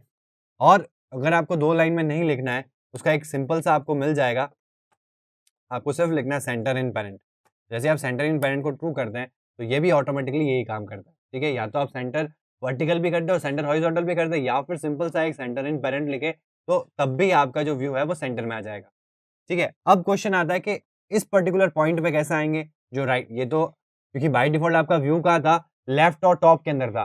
तो इसीलिए यहाँ पे आपका व्यू आ गया जब आपने हॉरिजॉन्टल पे किया और यहाँ पे आ गया जब आपने वर्टिकल किया। लेकिन अगर मैं बात करूँ उल्टे साइड्स की, मतलब कि अगर मेरे को राइट में सेंटर वर्टिकल लाना है और अगर मेरे को बॉटम में सेंटर हॉरिजॉन्टल लाना है, तो उसके लिए क्या कर सकते हैं? तो उसके लिए आपको कुछ नहीं करना, जैसे कि पहले मैं आपको बताता हूँ सेंटर हॉरिजॉन्टल इन बॉटम। तो पहले हम क्या करेंगे? सेंटर हॉरिजॉन्टल कर देंगे, इसको ट्रू कर दिया, तो हॉरिजॉन्टली तो सेंटर हो गया हमारा व्यू। अब इसको बॉटम में दिखाना है तो हम क्या करेंगे? अलाइन पैरेंट, जो भी मैंने पहले बताया अलाइन पैरेंट बॉटम, इसको कर देता हूँ मैं ट्रू। तो ये आ गया सेंटर में और बॉटम के अंदर, ठीक है? अब हम चलते हैं दूसरे केस के अंदर जो कि है आपका राइट के अंदर सेंटर वर्टिकल। तो उसके लिए सबसे पहले तो हमको क्या करना पड़ेगा? सेंटर वर्टिकल देना पड़ेगा, उसको मैंने कर दिया ट्रू। और क्या करने वाले हैं? अलाइन पैरेंट राइट, इसको कर देंगे। तो यही चीज़ हमने देखी थी, जब हमने अलग-अलग देखा था। अब हमने सेंटर का भी प्रॉपर्टी साथ में यूज़ करी और उसके साथ-साथ हमने जो अलाइन वाली प्रॉपर्टी जो हमने इससे पहले सीखी थी, उसको भी हमने इसके साथ में कनेक्ट किया। जिससे कि आपको आइडिया हो सके कि लेआउट के अंदर अगर एक व्यू को, मतलब रिलेटिव लेआउट के अंदर अगर एक व्यू को ऑप्शंस मिलते हैं एज़ अ कनेक्टिविटी पैरेंट के साथ में, तो वो कौन-कौन से मिलते हैं। तो ये तो रही आपके connection with parent of a child, मतलब चाइल्ड के जो भी कनेक्शन हो सकते हैं, पॉसिबल कनेक्शन हो सकते हैं एक पैरेंट के साथ में, वो मैंने आपको बताया। अब हम बात करते हैं चाइल्ड और चाइल्ड के आपस में कनेक्शन, ठीक है? तो उसके लिए हम क्या करते हैं, एक और चीज़ मैं यहाँ पे करता हूँ, इसको बनाने से पहले इसके ऊपर एक टेक्स्ट लगाता हूँ, ठीक है? जैसे आपको एक छोटा-सा पॉइंट बताने की कोशिश कर रहा हूँ मैं यहाँ पे, कि इसमें क्या चीज़ें रिलेटिव के अंदर और क्या-क्या चीज़ें होती है। तो मैं यहाँ पे इसको नाम दे देता हूँ चाइल्ड 1, ठीक है? आपको ऐसा नाम नहीं देना, आपको जैसा काम हो रहा है, जैसे बटन यूज़ आएगा लॉगिन के लिए, तो यहाँ पे लॉगिन लिखोगे। प्ले के लिए यूज़ आ रहा है, तो यहाँ प्ले लिखोगे। तो जैसा काम होगा उस क्लिक पे यूज़र से, आप यूज़र एक्सपेक्ट कर रहा है कि उस क्लिक पे क्या काम होना चाहिए, वैसा नाम आपको लिखना है और वैसा इसके क्लिक पे काम आपको करवाना है अपनी जावा फाइल के अंदर, ठीक है? क्योंकि जो भी लॉजिक पार्ट होगा वो कहाँ होगा आपका, इससे जो लिंक्ड जावा फाइल है उसके अंदर। तो उसका नाम मैंने लिख दिया चाइल्ड 1 सिर्फ़ अभी के लिए समझने के लिए, ठीक है? तो ये आपको दिख रहा है?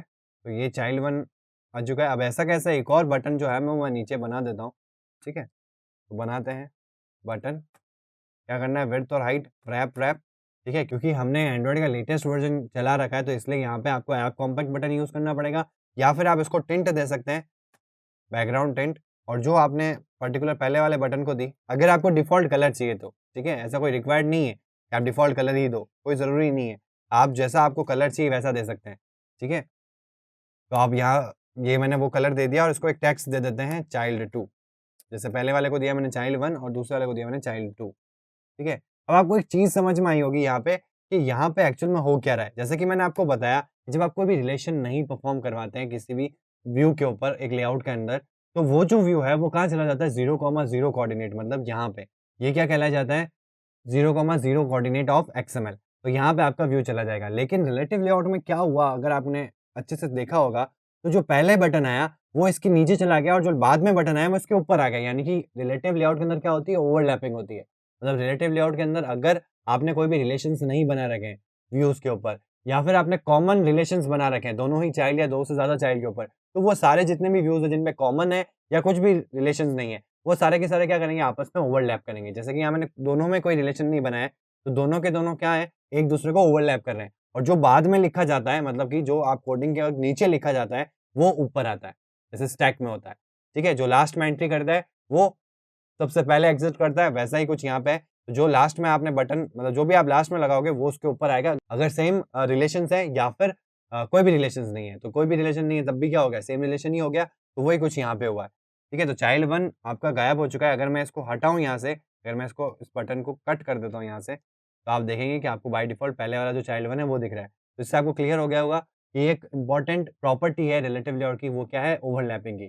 कई बार आपको ऐसे व्यूज़ बनाने पड़ेंगे जिनमें आपको ओवरलैप करवाना पड़ेगा। पूरा नहीं, हाफ़ हो सकता है, कोई ऐसा व्यू है जिसमें आपको एक के ऊपर एक व्यू दिखाना है, या तो कॉर्नर में दिखाना है या नीचे की साइड में दिखाना है, तो उस समय ओवरलैपिंग यूज़ में आएगी और उस समय ये लेआउट जो है वो आपको यूज़ में लेना पड़ेगा, ठीक है? तो ये सारे एट्रिब्यूट्स हैं जिससे आपको आइडेंटिफिकेशन मिल रहा होगा कि आपको डिज़ाइन करते वक़्त कौन-सा लेआउट कब यूज़ करना है, ठीक है? अभी तो हम रिलेटिव के बारे में सीख रहे हैं, तो ये दोनों चाइल्ड्स आ गए। अब मैं क्या करता हूँ, इस चाइल्ड 1 को तो भेज देते हैं हम सेंटर इन पैरेंट। तो अब देखो इन दोनों के जो रिलेशंस हैं वो डिफरेंट है, इसके अलग है और इसके अलग है। तो चाइल्ड 2 के अलग है, चाइल्ड 1 के अलग है, तो आप देख सकते हैं दोनों अलग-अलग जगह आपको दिख रहे हैं। क्योंकि इसमें कोई रिलेशन नहीं दिया तो बाय डिफ़ॉल्ट ये कहाँ आ गया 0,0 पे आ गया। ठीक है? अब मैं आपको बताना चाहूँगा कि अब जो चाइल्ड के साथ में कनेक्शंस बनते हैं, यानी कि सिबलिंग कनेक्शन जिनको हम कहते हैं, वो कैसे लगते हैं? मतलब वो एट्रिब्यूट्स कैसे लगाने हैं? फॉर एग्ज़ाम्पल यहाँ पे मैं एक एग्ज़ाम्पल लेता हूँ, कि जो चाइल्ड 2 है, इसको मेरे को चाइल्ड 1 के राइट में अलाइन करना है या लेफ्ट में करना है या टॉप में करना है या बॉटम में करना है। तो कैसे कर सकते हैं? यही 4 ऑप्शंस आपको ज़रूरत पड़ेगी। तो अगर आपको लेफ्ट में अलाइन करना है या राइट में करना है, तो पहले हम देखते हैं लेफ्ट में, फिर देखेंगे हम राइट के अंदर और वैसे ही हम देखेंगे टॉप और बॉटम के अंदर। तो लेफ्ट में अलाइन करना है तो उसके लिए आपको क्या करना पड़ेगा? यहाँ पे एक प्रॉपर्टी होती है टू लेफ्ट ऑफ क्योंकि हमको पहले हम देख रहे हैं लेफ्ट के लिए, फिर देखेंगे हम राइट के लिए, फिर देखेंगे टॉप के लिए, फिर देखेंगे हम बॉटम के लिए।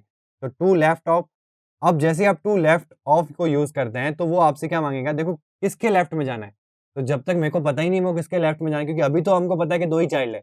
लेकिन हम जब रन टाइम में डिज़ाइन करेंगे तो बहुत सारे व्यूज़ आ सकते हैं। तो यहाँ पे आपको मेंशन करना पड़ेगा कि आप किसके एक्चुअल में राइट में जाना चाहते हैं, किसके एक्चुअल में आप लेफ्ट में जाना चाहते हैं। तो इसीलिए उनको यूनिकली आइडेंटिफ़ाई करना पड़ेगा। तो उसके लिए आपको क्या चाहिएगा यहाँ पे आईडी मेंशन करनी पड़ेगी। आप कहीं पे भी दे सकते हैं, एक एट्रिब्यूट आपको लगाना पड़ेगा आईडी। आईडी को देने का तरीका होता है @ आईडी स्लैश इसके बाद में आप आईडी दे सकते हैं। अब देखो ये जो चीज़ आती है ना @+आईडी ये पॉइंटर्स के लिए होती है, ठीक है? तो पॉइंटर्स का यहाँ पे रोल क्या होता है कि यहाँ पे एक इंटीजर वैल्यू जनरेट होती है जहाँ पे एक्चुअल में आपकी आईडी स्टोर होती है। क्यों होती है ऐसा रीज़न क्या है? क्यों ऐसा करना पड़ता है आईडी के वक़्त? क्योंकि देखो यहाँ पे जो जावा फ़ाइल है इसमें भी हमको आईडी की ज़रूरत पड़ेगी क्योंकि इस पर्टिकुलर आईडी से ही तो मैं एक जावा फ़ाइल और एक्सएमएल फ़ाइल के बीच में कनेक्शन कर पाऊँगा। तो इसीलिए जब हम वहाँ पे आईडी को कनेक्ट करने की कोशिश करेंगे तो जहाँ पे ये आईडी स्टोर्ड है, वहाँ उस पर्टिकुलर पाथ से उसका रेफ़रेंस लिया जाएगा और जावा में प्रोवाइड किया जाएगा। तो इसीलिए ये @+आईडी आगे आपको लगाना पड़ता है, ठीक है? अब चलते हैं यहाँ पे आपको नेम कैसा देना है। तो नेम आप कुछ भी दे सकते हैं जैसे ए, बी, सी, डी कुछ भी दे सकते हैं। लेकिन नेमिंग कन्वेंशन बहुत इंपॉर्टेंट है। आप ए, बी, सी देने से अच्छा जैसा उसका काम हो रहा है वैसा दें। फॉर एग्ज़ाम्पल यहाँ ये बटन है तो मैं आगे लगा देता हूँ बीटीएन। ये एब्रिविएशन मैं इसलिए लगा रहा हूँ जिससे कि मैं इसको आइडेंटिफ़ाई कर सकूँ कि ये बटन है। देखो अभी के लिए नहीं, आप कहीं पे भी यूज़ करोगे ना तो ये एब्रिविएशन बहुत ज़रूरी है। जब जावा का भी कोड मैं लिखूँगा तो वहाँ पे भी मैं वेरिएबल डिफ़ाइन करूँगा। तो मैं इस पर्टिकुलर आईडी को एक वेरिएबल में अलॉट करूँगा, जब हम आगे वाले सेक्शन में समझेंगे, तो मैं उस समय भी कुछ एब्रिविएशंस लगाऊँगा जिससे कि मैं थ्रू आउट जावा के अंदर ये आइडेंटिफ़ाई कर सकूँ कि ये पर्टिकुलर जो वेरिएबल्स हैं, वो बटन्स के लिए हैं, या ये पर्टिकुलर जो वेरिएबल्स हैं, ये टेक्स्ट व्यू के लिए है, या इमेज व्यू के लिए है, या लीनियर लेआउट के लिए है, या रिलेटिव लेआउट के लिए है। मतलब जो भी एंड ऑन एंड ऑन। तो ये चीज़ मेंशन करना इसलिए भी ज़रूरी हो जाता है, ठीक है?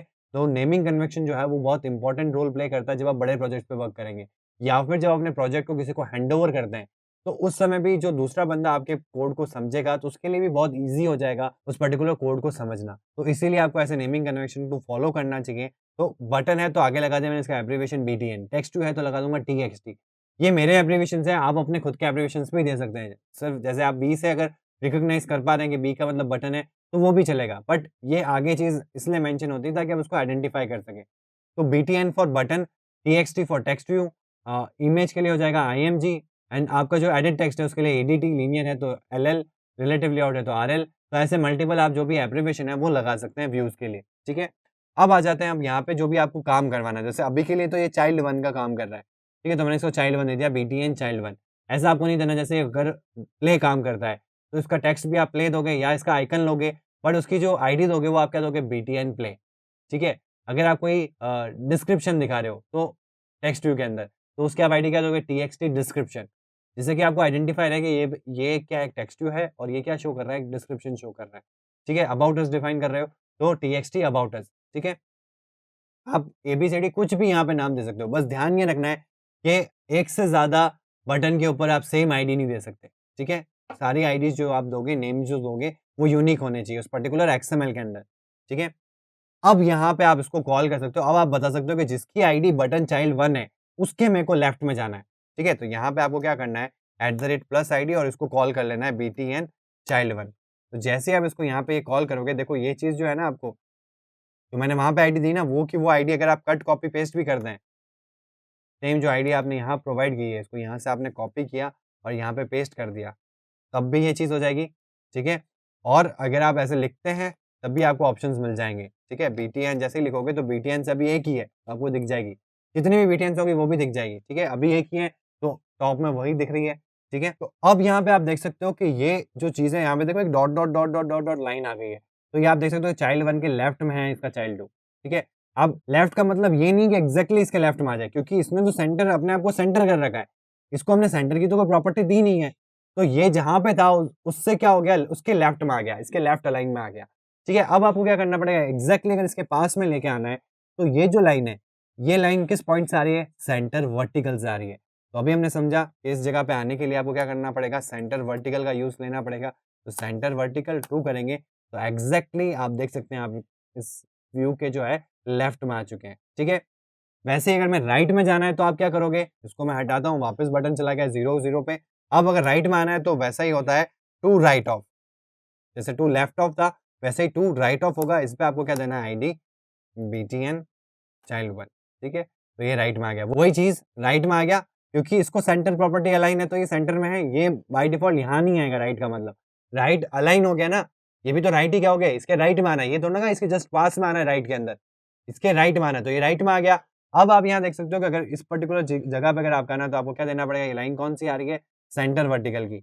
जो लाइन आपको दिख रही है इसके जस्ट यहाँ पे जो पॉइंट से आ रही है, ये सेंटर वर्टिकल है, ठीक है? क्योंकि ये पॉइंट जो है वो सेंटर वर्टिकल है, तो इसीलिए हमको यहाँ पे क्या देना पड़ेगा, सेंटर वर्टिकल ट्रू, ठीक है? तो ये आपका हो गया राइट में, ठीक है? अब वही चीज़ करते हैं हम टॉप के लिए, तो टॉप के लिए आपको क्या करना पड़ेगा, ठीक है?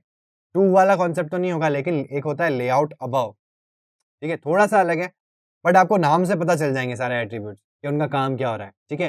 जैसे टू लेफ्ट ऑफ से आपको पता चल रहा है कि इसके लेफ्ट में जाना है, टू राइट ऑफ मतलब इसके राइट में जाना है, अबव का मतलब हो गया ऊपर, बिलो नीचे ले जाना पड़ेगा, आपको बॉटम में ले जाना है उसके, तो उसके लिए होता है बिलो, ठीक है? तो अब मैं यहाँ यूज़ करने वाला हूँ लेआउट अबव। जैसे ही मैं लेआउट अबव को यूज़ करूँगा, यहाँ पे आपको क्या करना है, वही आईडी लेनी है, बीटीएन चाइल्ड 1। आप देख सकते हैं कि अबव आ चुका है, ठीक है? एग्ज़ैक्टली इसके ऊपर नहीं आया क्योंकि वो लेफ्ट अलाइन है, ठीक है? लेफ्ट अलाइन से वो सीधा कहाँ आ गया, इसके टॉप में आ गया है। लेकिन अगर इसको जस्ट इसके ऊपर लाना है, तो ये जो लाइन आ रही है वो कहाँ से आ रही है, इसके पर्टिकुलर सेंटर से आ रही है। ये सेंटर कौन-सा कहलाता है, सेंटर हॉरिज़ॉन्टल। तो आपको यहाँ पे अगर इसके जस्ट एग्ज़ैक्टली इसके ऊपर लाना है, तो आपको क्या देना पड़ेगा, सेंटर हॉरिज़ॉन्टल ट्रू देना पड़ेगा। तो ये इसके जस्ट एग्ज़ैक्टली इसके ऊपर आ चुका है, ठीक है? वैसे ही अगर मैं बात करूँ, अगर इसके बिलो ले जाना है आपको, मतलब बॉटम में ले जाना है, इसके नीचे ले जाना है, तो आपको क्या करना पड़ेगा, लेआउट बिलो। जैसे मैं लेआउट बिलो लिख रहा हूँ, यहाँ पे ऑप्शन मिल गया आईडी और BTN चाइल्ड 1। तो इसके देखो बिलो आ चुका है, dot dot dot dot line से आपको पता चल जाएगा कि इसके बिलो तो आ चुका है, लेकिन एक्जैक्टली इस लाइन पे लेके आना है। तो ये लाइन कौन सी कहलाएगी, ये पॉइंट कौन सा कहलाएगा, सेंटर हॉरिजॉन्टल। तो आपको यहाँ पे सेंटर हॉरिजॉन्टल की प्रॉपर्टी देनी पड़ेगी और एक्जैक्टली उसके बिलो ले जाना है। तो ठीक है, तो यहाँ पे आप देख सकते हो एक्जैक्टली उसके बिलो आ चुका है। ठीक है, तो ये होता है आपका रिलेटिव लेआउट। तो मैंने आपको कुछ कॉमन एट्रीब्यूट जो रिलेटिव लेआउट में यूज आएंगे जब आप डिजाइन कर रहे हो, तो वो कौन से होते हैं, वो कितने सेक्शंस में डिवाइड होते हैं, यानी कि पेरेंट और चाइल्ड के बीच में जो कनेक्शंस हैं उनके लिए एट्रीब्यूट्स कौन से होते हैं, और चाइल्ड और चाइल्ड के बीच में जो कनेक्शन है उनके लिए कौन से एट्रीब्यूट्स होते हैं, तो वो हमने डिस्कस किए। तो इसके बाद हम समझने वाले हैं लीनियर लेआउट को। ठीक है, तो ये होता है आपका रिलेटिव लेआउट जिसमें हम ऐसे रिलेशंस बनाते हैं। अब समझेंगे अपन यहाँ पे लीनियर लेआउट। तो मैं यहाँ पे जो आपका रिलेटिव लेआउट है, एक बार के लिए मैं क्या करता हूँ, इन सारे बटन्स को भी हटा देता हूँ और यहाँ जो रिलेटिव लेआउट है इसके लिए मैं यहाँ पे क्या करने वाला हूँ, लीनियर लेआउट। तो जैसे ही आप लीनियर लेआउट ले रहे हैं, ठीक है, बाकी सारी चीज़ें सेम रहने वाली, जो आपकी रिलेटिव में थी वो सारे एट्रीब्यूट्स आपको लगाने पड़ेंगे यहाँ पे। क्यों लगे हुए रहेंगे यहाँ पे, क्योंकि ये हमने क्या लगाया, एक रूट टैग लगाया है। ठीक है, root tag in the sense root element है, तो रूट एलिमेंट में ये सारी चीज़ें आएगी, एंड्रॉइड वाली और टूल्स वाली। देन ये जो 2 चीज़ें हैं ये आपको हर एक लेआउट और व्यू में देनी ही पड़ती है, और ये भी आपका क्या है, रूट एलिमेंट जो होता है या रूट टैग होता है उसमें मैंडेटरी होता है लिंकिंग करने के लिए। तो इसीलिए ये चीज़ भी ऐसी की ऐसी रहेगी। और अब आप देखेंगे जैसे ही मैंने यहाँ पे लीनियर लेआउट चेंज किया तो ऑटोमेटिकली जो एंडिंग पार्ट है, जो एंड होता है वहाँ पे भी ऑटोमेटिकली लीनियर लेआउट आ गया। अगर इन केस नहीं आता है तो आपको क्या करना पड़ेगा, आपको ऐसे क्लोज लगाना है, मतलब एक टैग ओपन करना है और ये जो आपका फॉरवर्ड स्लैश है वो आपको यहाँ पे ऐसे यूज़ करना है और यहाँ पे आपका लीनियर लेआउट ऑटोमेटिकली आ जाएगा। अगर नहीं आता है किसी भी केस में तो आप लीनियर लेआउट पूरा लिख सकते हैं, फिर भी क्लोज हो जाएगा और लास्ट में ये लगाना पड़ेगा आपको।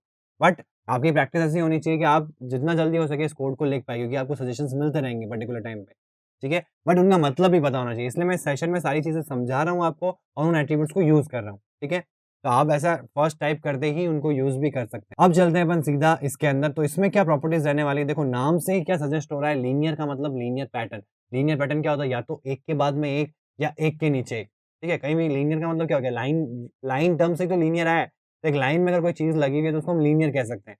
ठीक है, जैसे कि आप सिनेमा थिएटर्स में जाते हो और आपको टिकट्स लेने के लिए खड़ा होना पड़ता है, तो वो एक लीनियर कहलाएगा। मतलब जो काउंटर के बाहर एक लाइन लगी हुई है वो एक लीनियर पैटर्न में है, कि जैसे एक के बाद में दूसरा खड़ा है, दूसरे के बाद में तीसरा और एक लाइन में खड़े हैं, तो उसको कह सकते हैं हम लीनियर पैटर्न। वैसे ही अगर आपको कोई डिज़ाइन में लीनियर पैटर्न चाहिए, यानी एक के नीचे एक चाहिए या एक के साइड में एक व्यूज़ चाहिए आपको, तो आप क्या यूज़ करोगे, लीनियर लेआउट को यूज़ करोगे।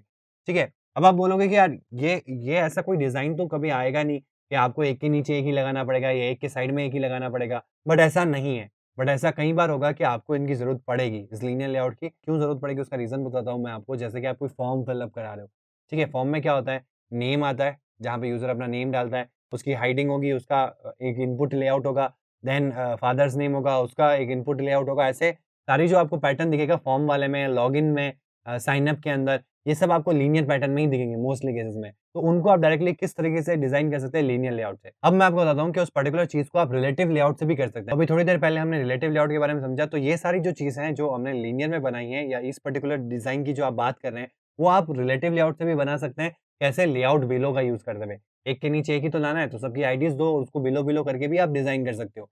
इसलिए मैंने बोला ये दोनों ही यूनिवर्सल लेआउट है, यानी कि ऐसा नहीं है कि रिलेटिव से आप डिज़ाइन नहीं कर पाओगे तो आपको लीनियर यूज़ करना है, और लीनियर को यूज़ नहीं कर पाओगे तब आपको रिलेटिव को यूज़ करना है, नहीं।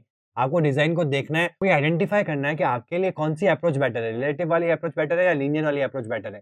प्लस आप इसमें नेस्टेड भी कर सकते हो, यानी कि रिलेटिव लेआउट के अंदर आप लीनियर लेआउट भी ले सकते हो और लीनियर के अंदर आप वापस रिलेटिव लेआउट भी ले सकते हो और लीनियर के अंदर फिर से लीनियर ले सकते हो और रिलेटिव के अंदर वापस से आप रिलेटिव ले सकते हो। तो उसको कहते हैं नेस्टेड डिज़ाइनिंग, वो भी आप यूज़ कर सकते हो जहाँ पे आपको रिक्वायर्ड है। ठीक है? तो ये सारी चीज़ें जो है वो आपकी रिलेटिव से भी हो सकती है और लीनियर से भी हो सकती है। लेकिन यहाँ पे क्या होगा कि अगर मेरा लीनियर फॉर्मेशन कहीं दिख रहा है डिज़ाइन के अंदर, तो मैं अगर लीनियर लेआउट को यूज़ करूँगा, तो उससे टाइम जो है वो कम लगेगा मेरा डिज़ाइन करने के लिए। रिलेटिव में क्या होगा, ज़्यादा टाइम लगेगा रिस्पेक्टिवली। ठीक है? और ऐसी कोई डिज़ाइन कर रहा हूँ जिसमें रिलेटिव वाली प्रॉपर्टीज़ ज़्यादा लगेगी, लीनियर वाली प्रॉपर्टीज़ कम लगेगी, तो उसमें कौन-सा अप्रोच यूज़ करूँगा, रिलेटिव का अप्रोच यूज़ करूँगा, जिससे क्या होगा कि मेरा टाइम जो है उस पर्टिकुलर डिज़ाइन को बनाने में कम लगे।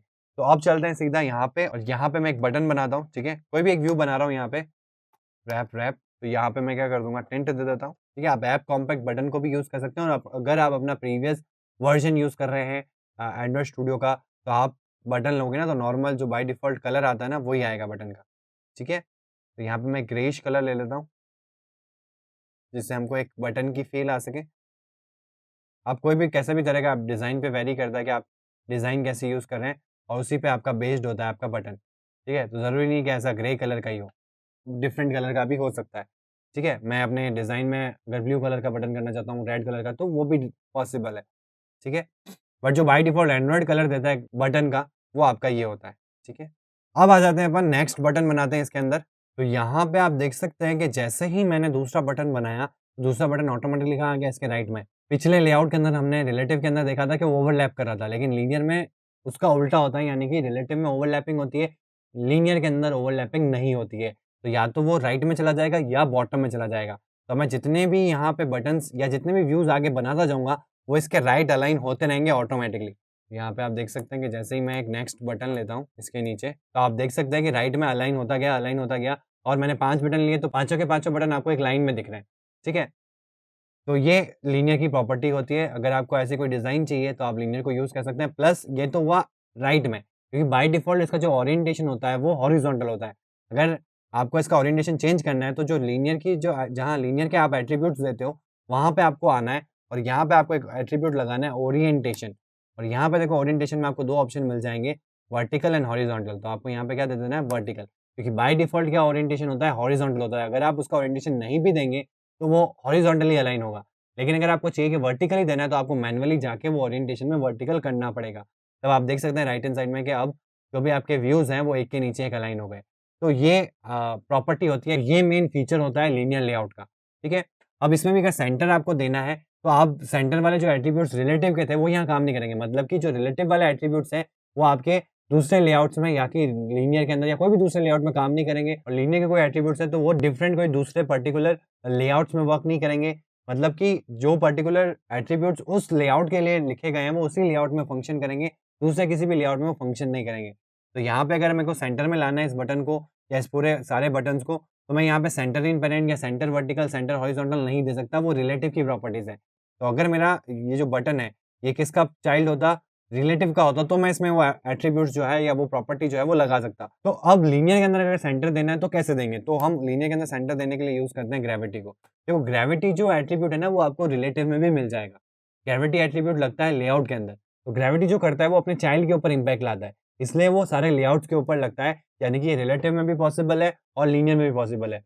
बट क्योंकि रिलेटिव के अंदर आप सेंटर लाने के लिए उसके खुद के एट्रिब्यूट्स होते हैं, उनको यूज़ कर सकते हैं, इसलिए हम वो एट्रिब्यूट्स को यूज़ करते हैं, ग्रेविटी को यूज़ नहीं करते हैं, लेकिन करना चाहे तो कर सकते हैं। वहीं अगर लीनियर की बात करूँ तो उसमें आपको ये ऑप्शंस मिलते नहीं बाय डिफ़ॉल्ट, तो उसके लिए आपको क्या यूज़ करना पड़ेगा? ग्रेविटी यूज़ करना पड़ेगा। अब ग्रेविटी का मतलब क्या होता है? ग्रेविटी का मतलब हिंदी में होता है गुरुत्वाकर्षण, मतलब कि एक मैग्नेटिक फ़ोर्स है। अब मैं आपको एक एग्ज़ाम्पल लेके समझाता हूँ कि आपने बचपन में एक ऐसा काम किया होगा कि आपने एक पेपर लिया होगा और उसके पीछे एक मैग्नेट रखा होगा और यहाँ पे पिन्स रखी होगी, ठीक है? जो मैग्नेट से अट्रैक्टेड रहती है। तो आपने क्या किया, उसको ऐसे-ऐसे रोटेट किया जैसे-जैसे, तो आपने ऐसा मैजिक दिखाया कि पिन्स ऑटोमैटिकली घूम रही है, जबकि आप पीछे से मैग्नेट को घुमा रहे थे और पिन्स घूम रही थी, ठीक है? तो वो क्या हुआ कि जहाँ आप ग्रेविटी डिफाइन कर रहे हो, मतलब जहाँ वो फ़ोर्स मैग्नेटिक फ़ोर्स लगा रहे हो, वो जितने भी उस पेपर के अंदर पिन्स हैं, वो वहाँ चिपक जाती है, ठीक है? वैसे ही हमारी ओरिजिनल ग्रेविटी के अंदर भी होता है कि हमारी पूरी धरती के अंदर ग्रेविटेशन है, इसलिए हम फ्लोट नहीं करते, इसलिए हम ज़मीन के ऊपर चल पाते हैं फ्रिक्शन के साथ में। तो वैसा ही यहाँ पे कॉन्सेप्ट है कि ग्रेविटी अगर आपने यहाँ पे दे दी सेंटर, तो जो भी मैग्नेटिक फ़ोर्स है, यहाँ पे मैग्नेटिक फ़ोर्स नहीं, यहाँ पे व्यू फ़ोर्स है, ठीक है? तो जितना भी व्यू फ़ोर्स है, वो कहाँ लग गया? सेंटर में। तो जितने भी उसके चाइल्ड है लेआउट के, वो सारे के सारे कहाँ चले जाएँगे? जहाँ फ़ोर्स लग रहा है। फ़ोर्स कहाँ लग रहा है? जहाँ पे आपने ग्रेविटी डिफाइन करी है। तो सेंटर में डिफाइन करी तो सेंटर में चले जाएँगे। अगर आपने राइट में डिफाइन करी है, तो राइट में चले जाएँगे, ठीक है? आपने बॉटम में डिफाइन करी है, तो बॉटम में चले जाएँगे, ठीक है? और अगर सेंटर हॉरिज़ॉन्टल करी है, तो सेंटर हॉरिज़ॉन्टल चले जाएँगे, सेंटर वर्टिकल करी है, तो सेंटर वर्टिकल चले जाएँगे। ये सारे जो अपन ने रिलेटिव लेआउट के अंदर देखे थे, वो सारे ऑप्शंस आपको यहाँ पे लीनियर के अंदर कैसे यूज़ करना है, वो मैंने आपको बताया सेंटर के केस में, ठीक है? और कोई रिलेशंस यूज़ नहीं आएँगे, बस सेंटर वाले जो प्रॉपर्टीज़ है, वो मैं आपको बता रहा हूँ, ठीक है? तो इस तरह से आप अपने लीनियर लेआउट के अंदर अगर आपको डिज़ाइनिंग करनी है और अगर आपको लीनियर लेआउट चाहिए, तो आपको क्या-क्या चीज़ें पता रहनी चाहिए, वो इस सेशन में मैंने आपको बताया, ठीक है? तो आज की क्लास के लिए इतना ही। Thank you.